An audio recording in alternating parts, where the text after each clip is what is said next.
In the following episode, Justin and I answer more listener questions. As you will hear, a recurring theme is that in order to make the most of your royalties, you need to know what you own, where they are located, and when nearby oil and gas activity is expected to occur. Which brings me to the sponsor of this episode. I'd like to tell you about a free app that I've been using from Enverus Energy Link called Mineral IQ. Mineral IQ enables you to view monthly income, track earnings trends, and download pay stubs. It also provides in-depth valuation information you can use to make confident decisions when to sell or what to buy. It even tracks surrounding rig and permit activity and provides you with that data on a weekly basis. One Mineral IQ user said, "I had just inherited some income on a well, and Mineral IQ's appraisal feature gave me the confidence to hold on to my interest instead of selling it at the wrong price." If you aren't already signed up, be sure to visit www.mineraliq.com today to get started. Again, that's mineraliq.com to get started for free today. Are you ready to make the most of your oil and gas mineral rights? Welcome to the Mineral Rights Podcast. Get the knowledge and resources you need to manage your minerals and royalties. Here is your host, Matt Sands.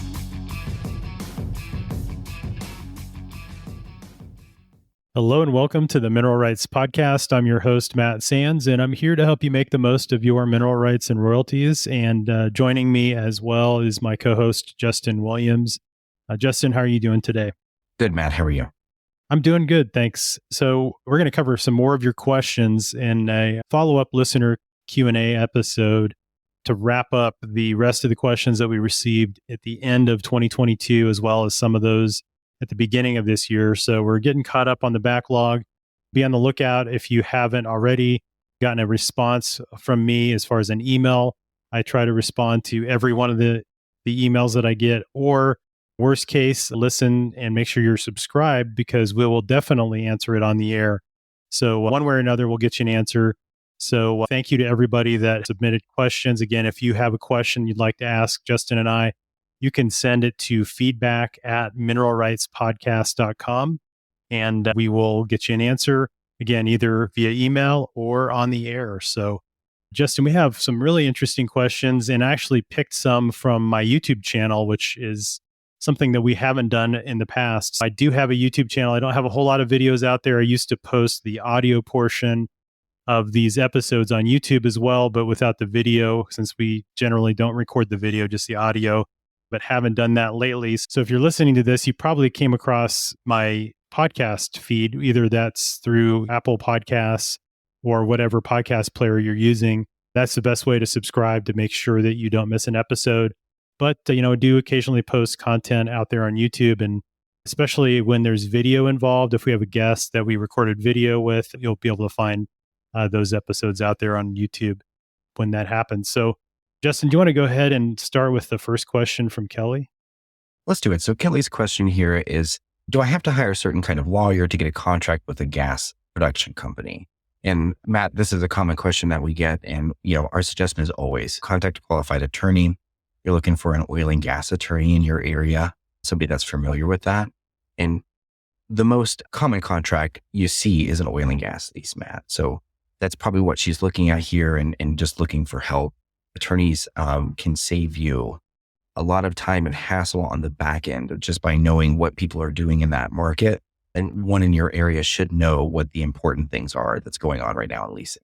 That's exactly right. And I think one of the key things to remember when you are negotiating an oil and gas lease, like Justin said, ideally you will contact a qualified attorney in the state that you own minerals, and so that you can get help with the legal language and the clauses within the lease, because there is a lot of legalese there and definitely need an attorney to help you navigate that. Now, I will say in some cases, it doesn't make financial sense. It may actually cost more than you're going to receive in royalties in terms of getting help negotiating that lease. So you have to make a judgment call. But, the party line that we always say is, get help from a qualified attorney. And this obviously shouldn't be taken as legal advice. But just, in addition to what Justin said, the next step after you get a lease with the company and hopefully have negotiated the language that you want and all that stuff, The next sort of touch point will be if they drill a well and they complete that well and it starts producing, you'll get what's called a division order. And that will outline your decimal interest or your net revenue interest in those wells that they drilled. And that is an opportunity for you to confirm that your interest in those wells was calculated correctly. And we have an episode that goes through how to do that. And that's episode 3. We talked step by step on how to calculate your net revenue interest. And then also, if you have the situation where you need help in negotiating a lease, we covered that in episode 6, which was how to negotiate an oil and gas lease. So I think a combination of listening to that episode and contacting an attorney should set you in the right direction, Kelly. So thanks again. Absolutely, Matt. And something to mention with this too is if you believe you have an ownership in the well and you haven't been contacted by the operator, it's certainly worth reaching out to them to see if there is some kind of title defect or some reason that you haven't been recognized. That's something that I often have happened to me, Matt. And so I always try to keep an eye and contact those operators. They're usually really willing to work with you once you reach out. All right, Matt, our next one here, another one from YouTube. This is from Alex. I have 1 acre of land and they're planning on drilling 4 wells around my area located near the coast of Texas. How do you know how to estimate the royalty checks if everything goes smoothly, if they drill enough oil, so on and so forth, Matt? And, I think this is a question that every mineral right owner has. Yeah, that is a great question. And that kind of ties back to the previous answer where we talk about how to calculate your decimal interest. And so the first step is really you have to know that your decimal interest is correct. Again, you'll get a division order, especially if it's in Texas. That is something that will happen and you'll be required to sign that and send it back before you start receiving royalties. Assuming you've done that and the royalty checks are correct, the next step is to then figure out, okay, did they pay me correctly based on that decimal interest? And the way that you do that is to look at the volumes that were reported to the Texas Railroad Commission. And you can go find that lease that your wells that you're getting paid on and look at the production for the month that is on the royalty check in question. And when you go back and look at that month, you'll see they will report a certain volume of oil, a certain volume of gas, and maybe natural gas liquids, or they call it plant products. And especially for the oil and gas, you can calculate that based on what's reported on the Railroad Commission website. You go to the production and you look for the production data, and then you're going to look for disposition. So they'll report how much oil was produced, and then they'll report how much oil was actually sold. And that is what will match your royalty check. So in each month, they might produce a little bit more oil than they sold, and some of that stays in the tanks there on the well site. And what you get paid for is what they actually sell. Okay, so if you compare that volume, the disposition volume on the Texas Railroad Commission website to the volume that's reported on your check, that's how you can make sure that you're getting paid for the correct volume. Now, trying to figure out what price you should have received for that, that's a little bit harder. And that can depend on midstream contracts that the operator has, if they've hedged production, and some of that they have at a fixed rate, and then some of it is based on the spot price. But you can get a rough approximation by looking at what the spot price was for that month. And you can do that through the Energy Information Administration, or EIA. So just Google EIA WTI price, and it'll take you to a page on the EIA website that'll list all the historical oil prices. And then you can go back and look for that month, what was the average price for the spot market. And then you can look at what you were paid. And if it's pretty close, then you're good. So I think if there's a big discrepancy, that's when you'd want to ask the owner relations department with the operator why there's a difference between the spot price for that month and what you actually got paid, and, provide more information. And they should be able to say, oh, that's because we hedged production and it was at a higher price, hopefully. Or sometimes it might be at a lower price, or the market price at the well might have been lower than what was reported for WTI. And that's very common because there's extra transportation to get it from wherever the wellhead is. If you have to take it, up to Cushing, Oklahoma, where the WTI price is set, there's a little bit of transportation cost, or maybe a little bit more for it because you're near a terminal and they're exporting the oil and the tankers pull up there, and it's pretty close to where your wells are. And that potentially could mean that you actually get paid a little bit more. So it just depends. There's a lot of variables that go into it, but you want to would basically just understand, did I get paid approximately what I should have using that information? So hopefully that's helped. Absolutely, Matt. And that's, I think it's one of those questions that every mineral owner wants to know. And it just takes a little bit of work to try to figure it out. It's not quite as simple as just a program where you can look it up, unfortunately. Yeah, and I will say there are some tools that can help automate this. If you are a user of Mineral IQ, some of that information is a little bit more at your fingertips through that platform. I use that tool. It's very helpful. Some others actually will automatically flag if there's a difference between what was reported to the state and the spot price versus what you were paid, and then you can go on an exception basis and look things like that. So that's other ways to sort of automate this because it can be kind of cumbersome, like you mentioned, Justin. All right, man. Our next one here is from What's Next. It says, awesome, Matt. Thank you for your time. Just came across your channel and subscribed. I work in the field and recently invested in a DPP and also looking to set up an LLC to buy mineral rights, but don't know where to begin. Do you think you could expand on those subjects? And for those that don't know, a direct participation program is what he's revolving to, which is a group of investors who pull their money together. It's invested in real estate and energy-related projects for an extended period of time. They're non-traded passive investments. And Matt, those are typically organized as limited partnerships or REITs, I think is what people are more used to hearing. And then those projects have a finite life, typically 5 to 10 years, and then sometimes more. Yeah, and what we're talking about here on the energy side would be a limited partnership. If it were investing into like a commercial building or something, it could be that real estate investment trust or REIT. But yeah, I think, from a DPP, I think that a common way that people think of this in the minerals and royalty space is through a mineral fund. That would be a type of direct participation program. And, with any sort of investment, and again, this should not be construed as investment advice, of course, but just in general, when I think about if I'm looking at an investment, I look at who are the people running that fund or who are the people behind making the decisions and what is their track record. And obviously, the future may be different than what happened in the past, but what you want to look for is somebody that knows what they're doing, that has a history of providing good returns for their investors, that gives you your money back in that 5 to 10 year period that they promised, and it's meeting the return hurdles that they're setting out. And those partnership structures can be helpful because it does provide pass through tax benefits, and you don't have any management responsibilities. Now, of course, you're paying the general partner to manage your money and to manage the other investors' money and to make those investment decisions. And so they get paid, a couple percent for that typically. And then if the fund actually meets those return hurdles, then they will often get a carried interest, and they'll basically get some of the interest in the investments that were made because, you've met the requirement of maybe getting a preferred 8% return or whatever it is that they've advertised. And then they will get maybe a 20% of anything above that. And then you'll get 80% after that. So there's a lot of different ways these things can be structured. And so there's some, if you're just getting started, you don't know what to do, how to find these types of deals, how to underwrite them. That can be a way to get that relatively direct exposure to these types of interests and then still get the pass-through tax benefits, especially if they're investing in non-operated working interest where they're participating in wells and you have the intangible drilling costs that you get to expense in the year that it's incurred and things like that. So that can be a good benefit.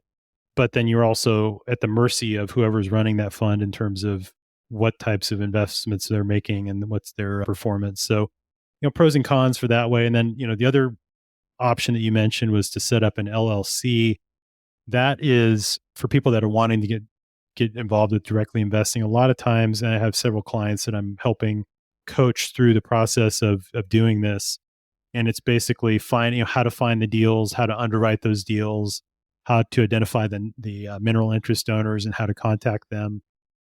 And so there's definitely a lot of work involved in that. And just depends on how much time and energy you want to invest, as well as how much you're willing to learn, because there's a steep learning curve.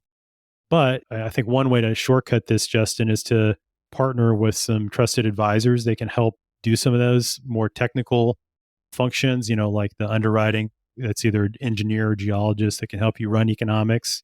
So you understand what the return might be, what kind of royalties you're going to receive, how much the property's worth. hiring a landman that is experienced in running mineral title so they can tell you how much that person owns, because that's an important thing, is to know exactly how many net acres, what their undivided interest is. And all those terms are things that you need to learn and understand in terms of, okay, I find somebody that's interested in selling. Okay, now what do they own and how do I figure that out? And that's something that working with those advisors can help. And then of course, having an attorney, anytime you have a contract involved, whether that's a purchase and sale agreement, deed that you're drafting, or to help review the title that the landman prepared, if the landman isn't an attorney as well. So you can, lots of places to go to get help. And some of them will do it in terms of on a contingency fee basis. So if you're successful in buying property, they'll take a percentage of the deal in exchange for their services. So that's a great way to help with the expenses associated with that. And then it's sort of a win-win in that situation. So pros and cons for both. I think it just kind of depends on how much energy and work you're willing to do to learn the space, to learn how to value these types of properties, how to find, the people that own them and make them a fair offer that, allow you to make a good return, but then also is not going to give you a bad reputation in the industry for swindling people or whatever. So definitely a fine line there. So good luck, and, let me know if I can help. All right. So next one here is, so I've got a paid up oil and gas lease out of 60 gross acres. I own 0.05 net mineral acres with a 3/16 royalty rate. Is it worth negotiating? And thanks for any advice. And Matt, always worth it to see if you can get a higher royalty rate, no production cost, so on and so forth. You certainly don't want to take the first offer if you can help it. It's always worth asking to take a look and see what other people are getting. It gets a little tricky. One of the things, Matt, you can take a look in the county clerk and recorder, see if there's any oil and gas leases that's been recorded where you can see the details. It's possible you might see a memorandum of oil and gas lease, and that would kind of keep most of those details away from you, and you be unable to see that. But we've had people have success on the mineral rights format, trying to find what people are leasing for in certain areas. And then if you know any neighbors at the property, that can be a great place to ask. Yeah. And if you have family members, it sounds like with that small of an interest, you probably have multiple family members that also have, interest in the same tract. And so you might just ask them. And especially if you have that small of an interest, maybe you work together as a family to try to get a little bit more bargaining power. If you had a group of you together that were negotiating, the same terms, and that could potentially be something that you could do to get a little more favorable language. Like Justin said, I agree. Never hurts to see if you can get better terms, if you can get a higher royalty or a little bit higher lease bonus, or especially no post-production cost, which is a big one for sure. And, worst case, they say no, but, again, this is a unique situation because this is one where you probably are going to have to do most of the work yourself. Like Justin said, searching county clerk and recorder's website, or if you're in Texas and the particular county doesn't have the records online, you could try looking at DI Courthouse and their free trial. And we'll put a link to that in the show notes. Another source for information in Oklahoma is okcountyrecords.com.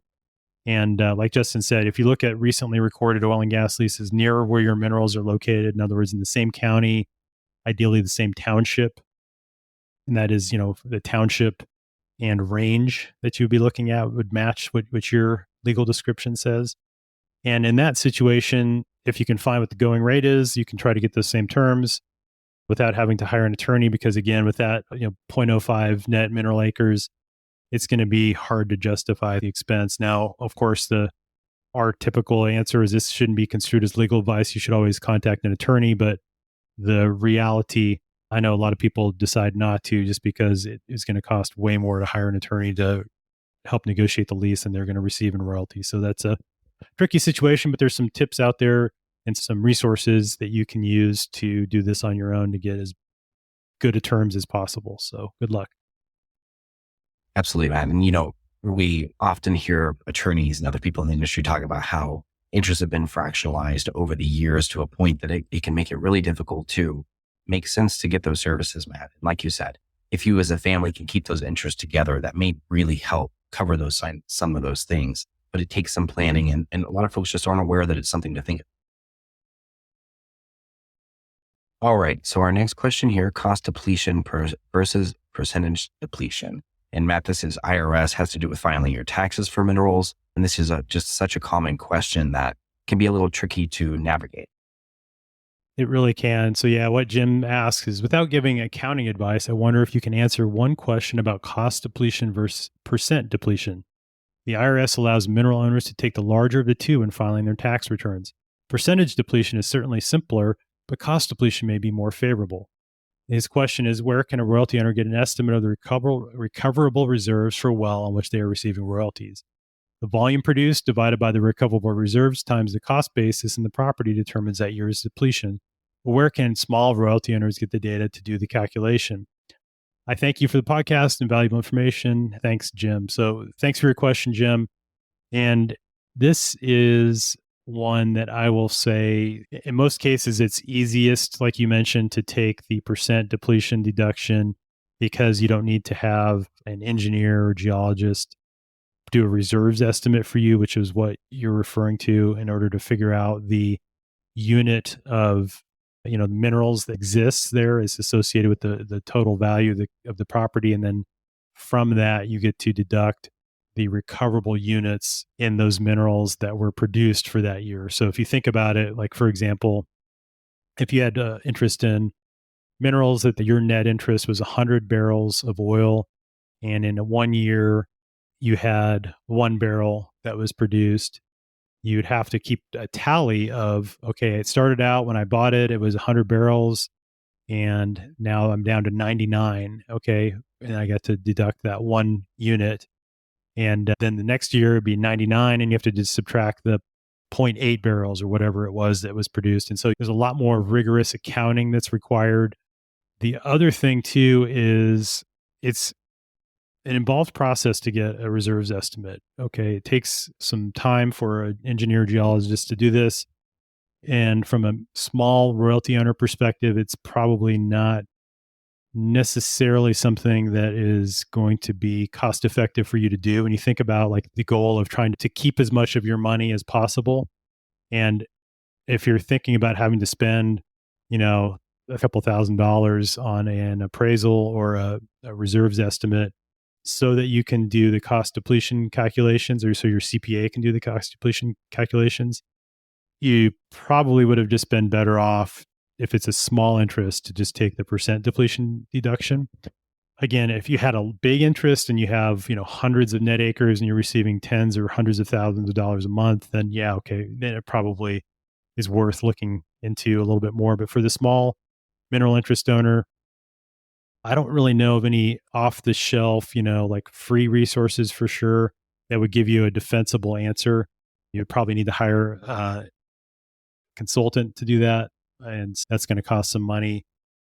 And again, if you're not familiar with what Jim's talking about with the percent depletion or with the depletion deduction, that basically is the equivalent in minerals and royalties and oil and gas properties to depreciation of the cost of fixed assets. So if you think about, like, I had a rental home and I would get to depreciate the cost of buying that home as I'm using it and putting it into operation. Similarly with oil and gas resources, we get to depreciate basically the value of that asset based on the fact that it's a depleting asset, so irreplaceable. Each year when oil and gas is sold, that's taken away from that asset. You get the value in terms of the royalty payment, but the remaining value is less because that oil and gas has been produced. And so the IRS allows you to take a percent depletion deduction, which is just 15% of the annual gross revenue that you received, or in other words, the royalties you received. And that's a great thing. There is also that cost depletion, which again is just writing off that capitalized cost of that mineral property, in this case, over the useful life or the number of units of production that it could be extracted over the life of that asset. Again, that a lot more involved, requires hiring an expert. The thing that I will say, if you look at pros and cons of those different methods, the benefit of the percentage depletion deduction is in a given year, you might actually realize more tax savings from a cost depletion method in a given year, right? But over time, with the percent depletion, you could actually continue to claim that after the capitalized costs are reduced to zero. And this is especially important if your capitalized cost was very low relative to the current value. you're going to be depreciating a smaller investment or smaller basis than you would be able to with just taking the percent depletion. So that in and of itself is the trigger to do the percent depletion, not including the fact that it's just way easier to calculate. Anybody can calculate it without having to hire an expert. Now, of course, this shouldn't be construed as tax advice. You will need to contact your CPA for specific advice based on your situation. And this is just being shared for informational purposes only. And one other thing to keep in mind with when you go and sell these interests in the future, you might need to figure in a depletion recapture at your ordinary tax rate. So the IRS ends up winning, and no matter what scenario, they're going to get their money. And so if you do sell it, if you were able to deduct more than you paid for it, for example, then they're going to get some of that back when you go to sell it anyway. So something to keep in mind. Get with your CPA to get tax advice for sure, and they can help navigate that, Jim, to make sure that you're doing what's best for you. So good luck. And absolutely. And, try to find a CPA who has some experience with oil and gas and mineral rights. It can be a little bit difficult. Not all CPAs run into it, but there are always those few that at least have a general knowledge of it, how it works. Our next question, Matt, is from Anna.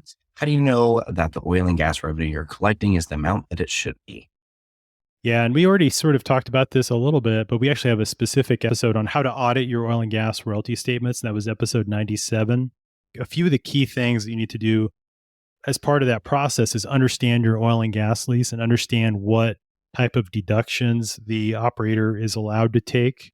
And this becomes important when we talk about that post-production cost side of things, because if your lease allows the operator to deduct those expenses to get the product to market, and those specifically for natural gas, this can be a significant percentage of your royalties in terms of how much it takes to process the gas, to transport it, to market it, to get it into saleable form as natural gas and then as natural gas liquids, because what's produced at the wellhead is oftentimes not in a form that they can go and sell as natural gas to the pipeline. And so they need to process it. And you have to pay for that if your lease is not favorable in your direction and allows you to exclude those post-production costs, depending on the state. And of course, each state is slightly different, but that's the first step. Also, like we just mentioned earlier, you need to understand what your decimal interest in those wells is to make sure that is correct. And then, understand what wells you should be getting paid on. Like Justin mentioned, I think that's a huge piece, is understanding where your property is located and then what wells you're getting paid on. I have several clients that I've helped that had interest in wells, but they weren't getting paid on it, and they had to go through the process of contacting the operator, providing documentation that showed that they were the owner, and get them into pay status so they could receive those royalties that were being held in suspense because there was a question as to who owned it. There's a title issue or whatever. So, all that stuff is important. And then once you actually look at those checks, just like we mentioned earlier, you want to check against the volumes, the prices, compare those on the public resources that are available that we mentioned earlier against your royalty check, and then make sure that those generally match up. And there's some nuance to it. And of course, not every operator is going to allow you to audit their books. It just depends on your lease and what the terms are. If you have a large interest and you were able to negotiate audit provisions to where you could go in and audit the books and get behind the scenes and understand what prices were paid and did you get paid the right prices, that is something that you'd have to dig in and get help from a firm that would specialize in oil and gas accounting and royalty audits. But that's kind of more an advanced thing. But just from the high level, this is stuff you can do on your own, or again, using a mineral management software to help you automate. So, good question and common question. Our next one, Matt, is from Joan, and she asked, do you have a list of all the podcasts? I like to enter the data into a spreadsheet, note when I watch the episode. Yeah, thanks, Joan. I unfortunately don't have like a master list necessarily. I would say the best bet is to go to the website, and you can look at the websites. They're posted in order. And so the most recent episode is on top, and you can kind of search through and scroll through the list. You could potentially, there might be a third-party website out there. I would just maybe Google for that, whatever that type of podcast episode listing tool or app. Because podcasts are delivered on what's called an RSS feed. And basically, that's what the podcast app that you're listening to is looking for. And you could potentially find a tool that will list out all the episodes in the app, again, just by looking at the RSS feed. So I'm sure there's something out there, Joan. Unfortunately, I don't have a list that I maintain necessarily. I think the best bet is to go to something like that on the website or on the internet to see if there's something out there. So good luck. All right, Matt. Our next question here is from Erica Jones. She said, looks like she's having some trouble claiming some of the estate of her family. Sounds like her aunt and uncle said that her grandmother didn't have a will, which created some issues. And there's some various properties that she's looking to try to gain the rights to. And Matt, this is, such a common question. It's very easy for it to get lost. And at least my understanding, Matt, and you can correct me if I'm wrong, the first thing to do would be you really got to do some title work, connect the dots legally on how this title got passed. And then you need to work with an attorney on writing deeds. Getting those deeds filed and showing the proper link between those people is really the steps to take to start to make this make sense for folks. And you really need to work with an attorney, because if you're just filing those deeds and you're not sure about the paperwork that leads you to that conclusion, you're creating a lot of legal liability for yourself. Yeah, that's a great point. I think that it is something, there has to be clear linkage between each of the owners over time, eventually to you. And if you had, your grandmother that passed away without a will, it sounds like it happened a while ago, probably have to go through a determination of heirship. So that's something that has to be done to figure out, okay, this is, based on the laws of intestate succession. In other words, if you die without a will, who gets what in that state? There's different laws for who should have gotten the property and whatnot. So that's something where, like Justin said, you have to get help of an attorney to navigate that. And they will help make sure that they file the required documents to get that stuff cleared up and to get into your name. Because like you mentioned in your note, Erica, your mother's grandfather had patented land back in 1871. And so the good thing about that is that it sounds like you probably have a pretty short chain of title. So if it's just a couple of generations back to when your family owned that, then it shouldn't be too hard to connect the dots. And like Justin said, you can do a lot of that on your own, and searching in those counties where you know that you have minerals is to look for your mother's grandfather's name in this case and see what they own. There should be legal descriptions of all the properties.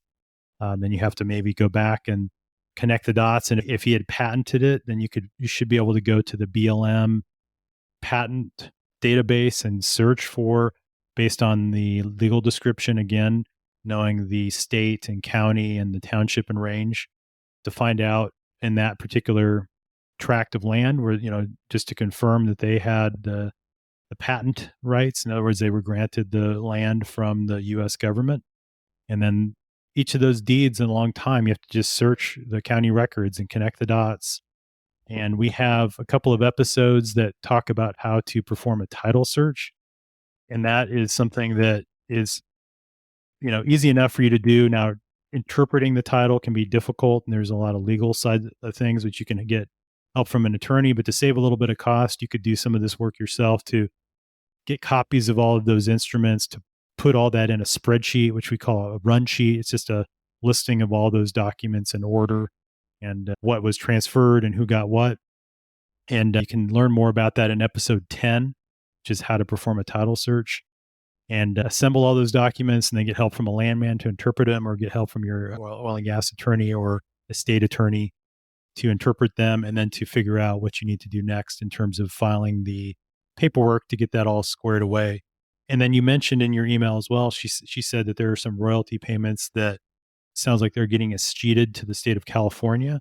And again, that's the unclaimed property side of things. So what I would also do in your case is do an unclaimed property search to look in all of the states. Since you mentioned Oklahoma, Texas, California, you'd want to look at where your relative lived, as well as the state where those minerals are located, and look for their name, and then see if there's any unclaimed property. And if there's, you should be able to tell if it's oil and gas royalties based if it's a oil and gas company that is the creditor or whatever that, owed your relative some money. So that's something to think about, to do for sure. And then you can go through the process of claiming that through those state websites. to figure out what paperwork you need to provide. It'll be things like the death certificate, maybe copies of will, or if there's no will, then once you go through that determination of heirship, the court documents that would outline that you're the rightful owner. So a little bit of work ahead of you, but it sounds like it would probably be worth it with all of those interests across different counties and states. So, good luck, and don't hesitate to reach out if I can be of assistance. All right, Matt. Well, that sums it up for this round of questions here, but I'm sure we have more. Yeah, there's still some more that I have to go through, but we're getting caught up. Again, thanks for your patience. And if you have a question you want to ask to Justin and I, you can send it to feedback@mineralrightspodcast.com, or you can go to the website and always drop a comment in each of the episodes show notes. But best way to get a hold of us is via email, and we'll get you an answer as soon as we can. And again, the resources we mentioned in this episode will be found in the website in the show notes at mineralrightspodcast.com. So thanks again for listening. Thanks, Justin. Thanks, Matt. Thanks so much for listening to the Mineral Rights Podcast with your host, Matt Sands. Don't forget to subscribe and share at mineralrightspodcast.com. The Mineral Rights Podcast should not be construed as investment, legal, or tax advice. All information is believed to be from reliable sources. However, we make no representation as to its completeness or accuracy.